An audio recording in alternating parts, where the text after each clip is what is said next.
મને કાનના પડદામાં હોલ અને એની પાછળનો જે હાડકું આવે ને મેસ્ટોડિસ બોન એ સુકાઈ ગયું હતું. મને લગભગ આ પ્રોબ્લેમ આઈ થિંક 10-1 વર્ષથી હતો. પણ મારે એઝ અ ટાઈમ જ્યારે કાનમાં પાણી જાય, રસી આવે તો હું નજીકના ક્લિનિકમાં જઈને દવા લઈ લેતો તો મારે એ સારું થઈ જતું હતું. એટલે એ પ્રોબ્લેમને મેં ઇગ્નોર કર્યો. બટ પછી લાસ્ટ 3 થી 4 વર્ષ પહેલાં, લગભગ 3-1 વર્ષ પહેલાં મારે કાનમાં પાણી ગયું ને એના પછી દવા લીધી, નજીકના ક્લિનિકમાંથી દવા લીધી, પરું સુકાઈ ગયું. અને પછી રોજિંદા મારી જે લાઈફસ્ટાઈલ છે, જેમ કે જોબ જવું આવું, ને મારા જોબમાં શું છે કે અહીંથી ચાંગોદર એટલે લગભગ 30-35 કિલોમીટરનો ડિસ્ટન્સ છે. એટલે જવું આવું લગભગ 70 કિલોમીટરની આસપાસ થઈ જાય છે. એટલે એમાં પવન ને એ બધું જવાના કારણે કાનમાં મારા સિમ્પટમ્સ એવું કે મારે માથું દુખે, કાનમાં દુખાવો થાય, કાન ભારે ભારે લાગવો, આ બધા સિમ્પટમ્સ હતા. એના કારણે હું એ પ્રોબ્લેમ ફેસ નહોતો કરી શકતો ને વારંવાર હેરાન થતો હતો. પછી નજીકના કાનના ડૉક્ટર જોડે ચેક કરાવી તો ઇયર ડ્રમમાં હોલ હતો. તો એમને મને ઓપરેશનની સજેશન કરી કે તમારે ઓપરેશન જ કરાવવું પડશે, ઓપરેશન વગર છૂટકો નથી કે આમાં. એટલે પછી અમારા ફેમિલી ડૉક્ટર છે ને, ડૉક્ટર નમ્રતાબેન પ્રજાપતિ, એમના ત્યાં હું એમને મળ્યો અને એમને મને અહીંયા સજેસ્ટ કર્યો, ડૉક્ટર પ્રદીપ કુશવાહ સર. એમને કીધું કે અહીંયા બ્રહ્મ હોમિયોપેથિક છે નિકોલમાં, ડૉક્ટર પ્રદીપ કુશવાહ સર, એમને તમે મળો. અને હું એમના કહેવા પ્રમાણે પછી હું અહીંયા આવ્યો ને એમને મળ્યો અને એમને મારી પ્રોબ્લેમ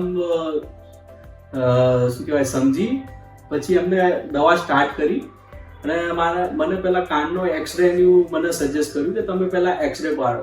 એટલે એક્સરે પાડ્યો તો એમાં મને એક્સરેમાં આવ્યું કે શું કહેવાય, કાનના પાછળનો જે ભાગ છે મેસ્ટોડિસ બોન, એનો જે હાડકું છે એ સુકાય છે. એટલે એ સુકાવાના કારણે શું મારે વારંવાર હેડેક થતું હતું, માથાનો દુખાવો વારે ઘડીએ રહેતો હતો. પણ પછી એઝ અ દવા સ્ટાર્ટ કરી, મને 2-3 મહિનામાં તો કશું જ ફીલ ના આવ્યું. એમ જ લાગતું હતું કે કદાચ નહીં થાય, આમ તેમ દવા ચેન્જ કરી નાખું ગમે તેમ.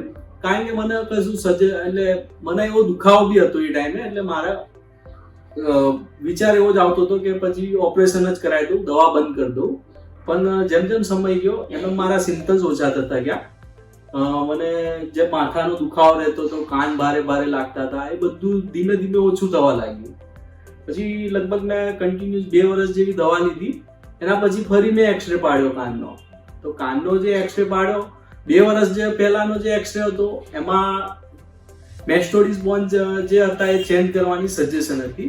પણ અત્યારે જે એક્સરે પાડ્યો 2 વર્ષ પછી, એમાં નોર્મલ આવી ગયું.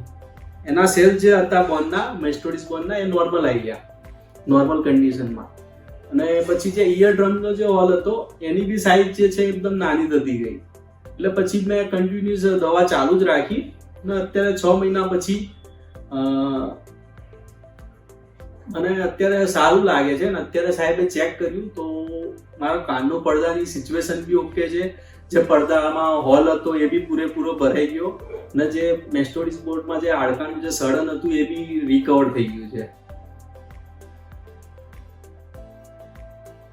એમાં કેવું છે કે હું જ્યારે આવ્યો, મારા જે ફેમિલી ડૉક્ટર છે નમ્રતાબેન પ્રજાપતિ, એમને જ્યારે સજેસ્ટ કર્યા અહીંયા, ત્યારે એમને હું મળ્યો પછી એમને મારો પ્રોબ્લેમ સમજ્યો, સારી રીતે મને બેસાડ્યો, એમને પૂરેપૂરો પ્રોબ્લેમ સમજ્યો. પછી એમને દવા આપીને પછી મને કાનનો એક્સરે પાડવાનો કીધો. અને પછી એમને તો એમની રીતે ટ્રીટમેન્ટ ચાલુ રાખી. પણ પ્રદીપ સર વિશે શું કહેવું, કારણ કે મને મારા મનમાં તો લગભગ સ્ટાર્ટિંગના જે 2-3 મહિના 6 મહિનાથી એવું જ હતું કે આવું નહીં થાય, આમ તેમ. પણ પ્રદીપ સરને હું જ્યારે બી મળતો, એમની થિંકિંગ એકદમ પોઝિટિવ. મને ઓલવેઝ એમ જ કહેતા, તમે ટેન્શન ના લો, થઈ જશે, તમે ટેન્શન ના લો, થઈ જશે. એટલે ખરેખર પ્રદીપ સર એકદમ પોઝિટિવ થિંકિંગ એમની. એમ કદાચ જો કોઈ બી ટ્રીટમેન્ટ કરાવવા આવતા હોય અહીંયા તો 100% અહીંયા ટ્રીટમેન્ટ થઈ જ જશે, 110%. કારણ કે એક્ઝામ્પલ હું જ છું. જો મને આ 2-3 વર્ષથી મેં કન્ટિન્યુ દવા રાખી 2-2.5 વર્ષથી, અને પ્રોબ્લેમ મારો સોલ્વ થઈ ગયો છે. એટલે મને તો લાગે જ છે, એટલે મને તો વિશ્વાસ જ છે સોરી, કે પ્રોબ્લેમ સોલ્વ થઈ જ જશે. અને હું તો કહું કે કદાચ કોઈને ઓપરેશન ના કરાવવું હોય તો હું તો બેટર છે કે પ્રદીપ સાહેબ જોડે જ આવે અને ટ્રીટમેન્ટ કરાવે. Thank you sir. Welcome. Thank you.